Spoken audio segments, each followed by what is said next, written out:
今回の動画ではオムニバスストーリーこの地の外でと同時に実装される狙撃オペレーター矢はつがえてあります。狙撃オペレーターアルケットの紹介及び概説を行っていきます。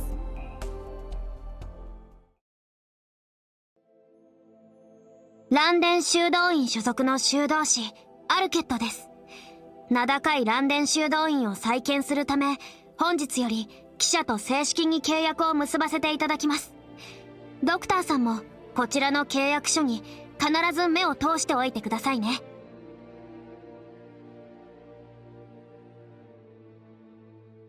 アルケットはラテラーノ出身のリーベリ人で、本名はヒルデガルド・ラテラーノにある修道院であるランデン修道院の修道士です。ただ、現在、ランデン修道院は財政危機に陥っていることから、ロドスにはラテラーノ宗教を広めるためというよりも、ロドスは良いビジネスパートナーになると見込んで訪れています。そのため、アルケットを見た人たちは、彼女は修道士というよりも行商人のように見えたとのこと。ただ、行商人としての腕は芳しくはないようで、アルケットはこれまでにロンメン、シラクーザ、サルゴンを訪れたようですが、契約をもぎ取ることができていないようです。他の修道士たちは契約を取り付けることができているようで、アルケットはそれで若干焦っているとか。なお、このランデン修道院は本当に修道院なのかというような体系となっており、ラテラーノ教徒以外の教徒を受け入れて教習の機会を設けているという他のラテラーノ宗教にはない門戸の広さはともかくとして、牧場の運営や酒造所、果ては傭兵組織まであるという、もはや何でも矢に近い形態となっています。とはいえ、交渉所役人であるイグゼキュターは、このランデン修道院のことを知っているとのことなので、聞いただけでは、潰れかけのダミーカンパニーのような雰囲気がある修道院ですが、公に認められた修道院であることは間違いなさそうです。そして、ランデン修道院は、他のラテラーノ教会とは決定的に異なっている部分があります。それは、いわゆる武装組織であるという点で、ランデン修道院は戦術したように自前の傭兵部隊を用いて、宗派や聖職者の護衛が仕事の主であり、かつてはランデン防衛隊という組織によって隆盛を極めていたとのこと。ランデン防衛隊の活動範囲は非常に広く、ラテラーノを守るために必要なのであれば、テラジェンドが活動範囲となっていたようです。ただ、現在では幾分か平和になった影響か、ランデン防衛隊が活動することは少なくなっているようで、これに伴って、ランデン修道院は財政危機となり、様々なことに手を出し始めたというのが、現在の形となった理由と思われます。それに加えて、アルケット曰くランデン修道院の修道士たちは非常に怠惰であり、司教ですらもだらしがないとのことで、その悲惨さは看板がなければ修道院だとは思えないほどだとのこと。一方で、戦術した傭兵部隊の戦闘能力は本物のようで、アルケットが修道士なのにもかかわらず、強力な戦闘能力を持ち合わせているのも、このランデン修道院の特殊性からのものでしょう。ただ、アルケット自身は子供の頃から父の付き添いで、父から山での狩りの仕方や弓の使い方を教わっていたため、もともと弓の扱いの才能はランデン修道院に入る前からあったようです。ちなみに、ラテラーノといえば、ペンギン急便のエクシアがいろんな意味で有名ですが、その有名さはアルケットの耳にも入ってきていた様子。エクシアさんあの3年間で母校を17回も爆破した噂に名高い伝説がロドスにいるだなんて。彼女のお仲間には腕の立つ商人が何人かいるようですが、爆破されるリスクを抱えながら修道院を再建するのはやはりやめておきましょう。アルケットのモチーフとなっている生物は、小心2のイラストやアルケットの特徴を見る限りでは、ギリシア神話などに登場する伝説上の生き物、グリフォンでしょう。グリフォンは上半身と翼はワシ、下半身はライオンという生物で、古い神話にもたびたび登場していることから、神話上の中では歴史が古い生物です。黒海とカスピ海に挟まれた山であるコーカサス山に住んでいるとされ、体長はライオンの4倍とも8倍ともされており、その圧倒的な巨体とくちばし、爪を用いた戦闘が得意で、ドラゴンですらグリフォンにはかないません。しかし、そんな一見すると無敵な怪物のグリフォンですが、苦手としている動物がいないわけではなく、巨体ゆえにフットワークが重く、すばしっこい虎に攻撃を当てることはできないようです。なお、欧州などではよく、グリフォンが王家の紋章などに使われていますが、これはグリフォンが黄金を好み、巣穴に黄金を溜め込んでいることから転じて、知識を象徴する存在として、そして鳥の王たるワシと獣の王たるライオンが混じった姿から、王家の象徴として好まれていました。現在でもクリミア共和国の国章やポーランドのニジポ号事件の紋章、ドイツのグライフスバルトの詩章などでグリフォンの紋章を確認することができます。余談ですが、グリフォンと似た神話の生物であるヒッポグリフは、グリフォンとメスの馬の間の子供です。ただ、グリフォンは理由はわかりませんが、馬が大嫌いなようで、馬を見つけ次第、その馬がオスであればたちまち引き裂こうとしてしまいます。そのことから転じて、ヒッポグリフはグリフォンと馬の子供というありえない存在ということから、不可能の象徴となっているのだとか。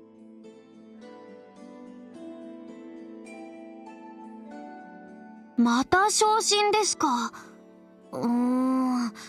どうやら外の企業はどこも役職とその上下関係を気にされるんですね。とにかく私の優秀さが証明されたということで、改めて修道院と長期契約を結ぶおつもりはありませんか？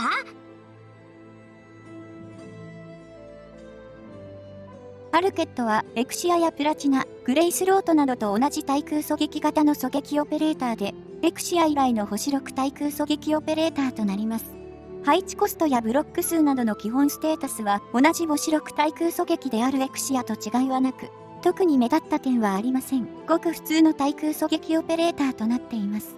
HP や攻撃力などのステータスはエクシアと比べるとわずかに攻撃力は低くなっていますが、その分 HP や防御力はアルケットの方が高くなっており、総合的に見ればこちらも基本ステータスと同じく特筆すべき点はなく、星6狙撃相応の優秀なステータスです。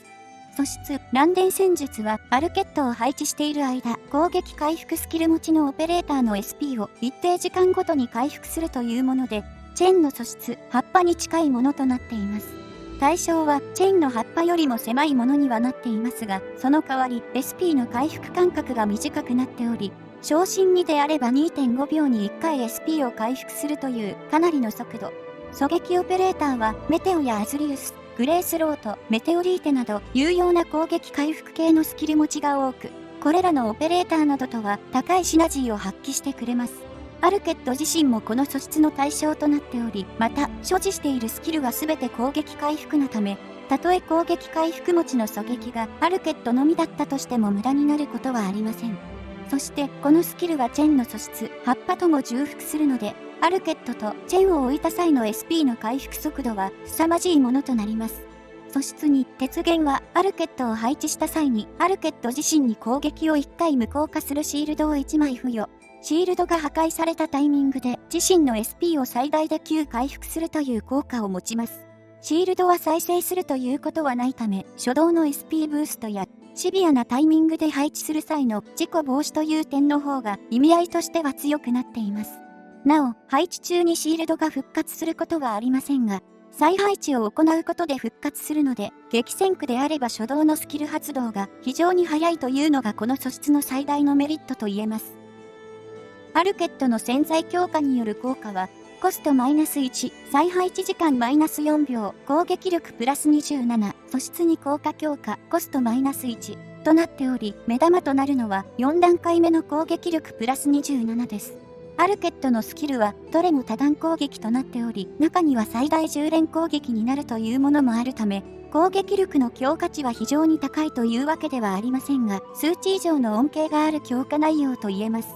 5段階目の素質に強化効果に関しては発動機会がかなり少なく、バグパイプのように他のオペレーターに影響を与えるというものでもないので、機器契約の最高等級のような超高難易度コンテンツに挑まない限りはあまり恩恵はありません。このことからアルケットの潜在強化は4段階目までをお勧めします。スキル1、スキャッターアローは SP が溜まった状態の次の攻撃時、ダメージを強化した攻撃を敵1体に行い、さらに攻撃が命中した敵の周囲にいる3体の敵に対して、範囲物理ダメージを与えるというスキル。形としては団体物理攻撃と範囲物理攻撃の多段攻撃にはなっていますが、範囲攻撃は団体物理攻撃が命中した敵には当たらないので、敵一体ごとで見ていくと実際は単発タイプの攻撃となっています。実装されているオペレーターで例を挙げるなら、ブリースの拡散療法が動作としては近いかもしれません。なお、範囲攻撃の効果範囲は半径 1.5 マスとなっているので、やや離れている敵には範囲ダメージが当たらないという点には注意が必要です。アルケットのスキル1と他のオペレーターのスキルの火力を比較した表が上記の通りとなっており、団体の敵に対してであれば単発火力はやや高めの部類には入るものの、総ダメージでは他の星6以下、平均 DPS という点では星4オペレーターであるメテオにも劣る数値となっています。これはエクシアが連撃系のスキルということと、メテオは対空の敵に対しての攻撃力上昇があるためで、さらに言うと、この表は敵の防御力を一切加味していないもののため、防御力ダウンのデバフのことを考えると、実際の平均 DPS はメテオよりもさらに下ということになるでしょう。しかし、敵が複数体まとまっている状況であれば話は変わり、あらゆる数値が一気に上昇することとなります。スキルの発動間隔もかなり速いため、オリジムシや猟犬のようなまとまって出現する複数体の雑魚敵を殲滅したい時には、有用なスキルとなっており、初動の対処には良い選択肢と言えます。一方で他のスキルにも言えることですが、攻撃力は決して高くないため、防御力の高い敵には効きづらく、また、対空の敵は複数体がまとまって動くことはあまり多くなく、範囲ダメージはかなり与えづらくなっているため、ややアルケットの性能とスキル1の性能は噛み合っていない感はあります。範囲狙撃の手持ちが少ないのであれば運用する機会はあるでしょうが、以上のことや特化に必要な素材、特化時の上昇率などを鑑みてスキルレベルは、おすすめは7、余裕があるのであれば、発動に必要な SP が3まで減少する特化3まで上げることを提案します。スキル2、ハンティングアローはスキルを発動させた瞬間に、対象の敵に対して5連撃の攻撃を行い、近くに敵がいた場合は、その敵に対して攻撃が跳躍した敵に対して4連撃を行い、その敵の周囲にも他に敵がいるのであれば再度攻撃が跳躍し、3連撃を行うという攻撃を5体の敵に行うまで繰り返します。簡単に説明すると、1体目には5回攻撃、2体目には4回攻撃、3体目には3回攻撃、4体目には2回攻撃、5体目には1回攻撃を行うというわけです。なお、この跳躍は攻撃した敵から見て 1.5 マス以内となっているので、1.5 マス以内に他の敵がいなければ攻撃は跳躍せずその時点で終了となります。また、一度跳躍した相手には再度跳躍することはありません。スキルによる攻撃の倍率は最大でも 140% とあまり高くはない一方で、最大数まで攻撃が跳躍すれば10回攻撃を瞬時に行うということになるため、複数の敵を一度に殲滅することが得意なスキルとなっています。また、比較的大技なスキルなのにもかかわらず、発動に必要な SP はかなり低く、1回のスキル発動に必要な時間は特化3であれば素質効果も相まって、通常であれば最短で7秒とかなり短くなっています。また、手動発動ということや最大3回チャージすることも可能なので、操作はかなり忙しくはなってしまいますが、非常に取り回しの良いスキルでもあります。スキル2の火力と他のオペレーターの火力を比較した表が上記の通りとなっており、単発の敵に対しての火力という点であれば、アズリウスのスキル2よりも下にはなってしまっていますが、たとえ単体の敵に対してであっても、最初の敵には5回攻撃を行うため、3700ものダメージが、5体の敵に対してであれば、最大11000ものダメージを与えることができるため、移動速度が速い一方で、体力はそれほど高くない敵が多いドローンに対しては、大打撃を与えることができるでしょう。また、スキルの発動間隔はスキルレベル7の時点でも攻撃をし続けているのであれば、わずか9秒となっているので、武器庫東のようなドローンラッシュがあるステージでも、ドローンに対応しながら地上の敵も対応するというゲートが可能です。一方で、スキル2に関してもスキル1と同じく、攻撃力自体は高くはないため、防御力の高い相手には豆鉄砲になってしまいます。ワルファリンなどで無理やり攻撃力を上げるといった方法もありますが、それでも決定打にはならないでしょう。総じて対空狙撃らしい防御力の低い敵に対して高い殲滅力を持っているスキルであり、発動サイクルもかなり短いため、様々な場面で活躍することができるスキルとなっています。以上のことや特化に必要な素材、特化時の上昇率などを鑑みてスキルレベルは、特化2または特化3にすることをお勧めします。アルケットのメインスキルとなれるスキルなので、優先して強化していきましょう。スキル3、ストームアローは攻撃力をわずかに上昇させ、攻撃範囲を前方方向に1マス追加、攻撃が3連撃となり、さらに攻撃は毎回2体の敵に攻撃するようになるというスキル。グレイスロートのスキル2、アズリウスのスキル1、プラチナのスキル2の一部を組み合わせたようなスキルとなっており、エクシアが凄まじい火力で敵を次から次へと倒していくスキルに対して、こちらのスキルは高い火力ではあるものの、ある程度火力を分散させて敵を同時に倒していくことに特化しています。とは言っても、非常に高い火力であることに変わりはなく、攻撃範囲も拡大するため、敵から攻撃を受ける前に攻撃を仕掛けることが可能で、広い範囲をカバーすることができるので、スキルが無駄になりづらくなっています。エクシアのスキルが自動発動なのに対して、こちらは手動発動という点も、扱いやすさに拍車をかけており、評価すべき点でしょう。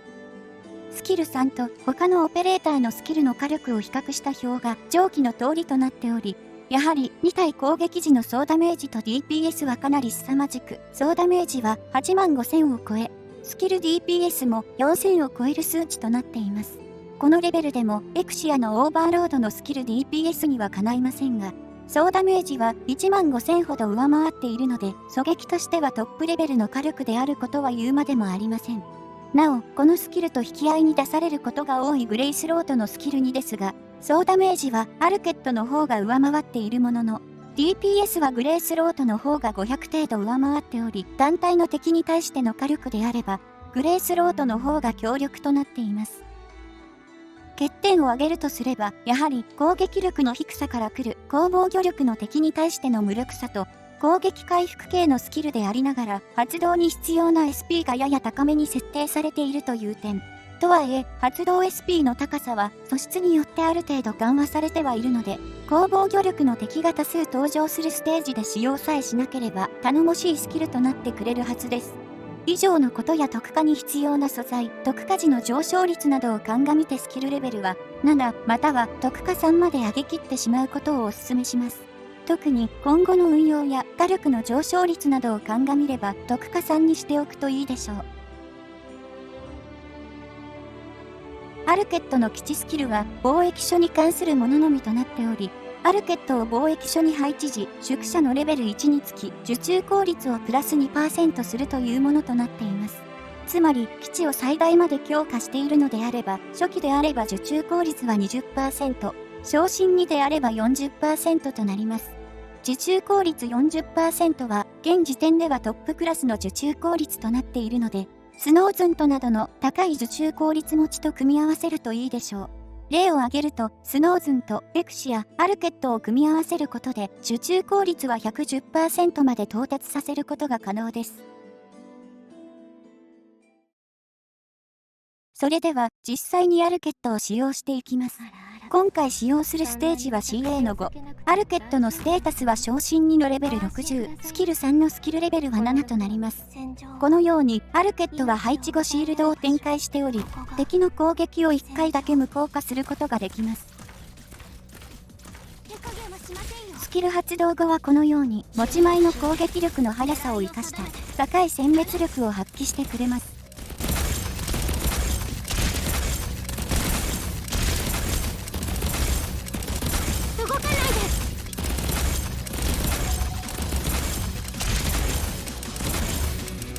また、素質の効果によってアズリウスとジェシカは通常よりも速い頻度でスキルを発動させており、タイミングさえ合えば2発に1発はスキル攻撃となっています。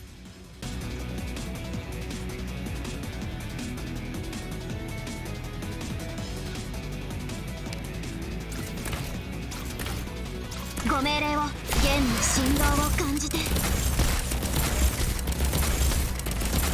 私は一歩も引きません。私がお守りします。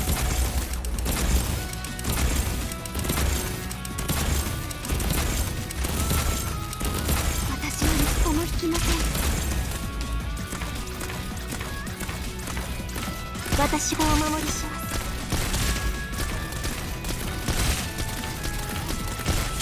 この毒はゆっくりとあなた方の命を蝕む弦の振動を感じて怪我はさせません。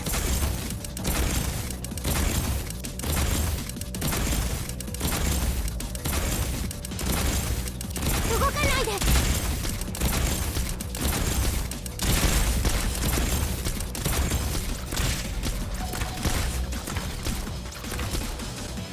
動かないで。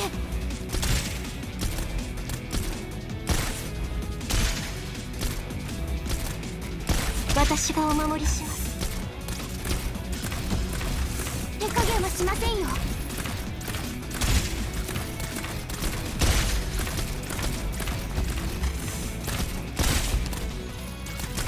どの矢を使えば福音が指先に集まる。私は一歩も引きません。この力どうか受け止めてください。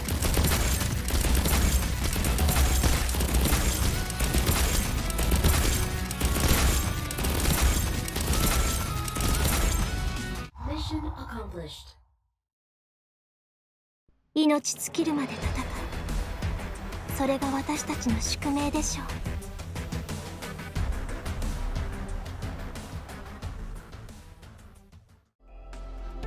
アルケットはエクシア以来となる正当な星6の対空狙撃オペレーターとも言えるような性能を持つオペレーターで、これまで実装されてきた星6狙撃であるシュバルツやロサ、ダブル、ロスモンティスなどと比べても癖は少ないどころか、エクシアのような自動発動スキルもないため、現状最も使い勝手の良い星6狙撃と言えるかもしれません。癖がないオペレーターは、その癖がないという点が長所となってしまい、器用貧乏になってしまうことが多々あるアークナイツではありますが、アルケットはその中でも癖がないのにもかかわらず火力もあるという稀有な例のオペレーターと言えます。さすがにマウンテンやスルとソーンズのような破壊的な強さというものはありませんが、対空面を強化するという点では貴重なオペレーターの一人となっているので、特にドローンが大量に出現するステージ、例えば武器庫東のようなステージが苦手というドクターには非常におすすめのオペレーターです。エクシアとのツートップ運用をすることで難易度を大きく緩和してくれるでしょう。以上でアルケットの紹介及び解説を終わります。この動画が良ければ動画制作の励みになるのでチャンネル登録やグッドボタンを押していただけると幸いです。ご視聴ありがとうございました。ドクターさんはビールかパンにご興味はありますか？というのも私は蘭電修道院第377回発酵食品大会の優勝者なんですよ。え、大丈夫です？そうですか。本当はあのふわふわのパンと香り高いビールを寺中に広めたいんですよね。そうすればきっと収入も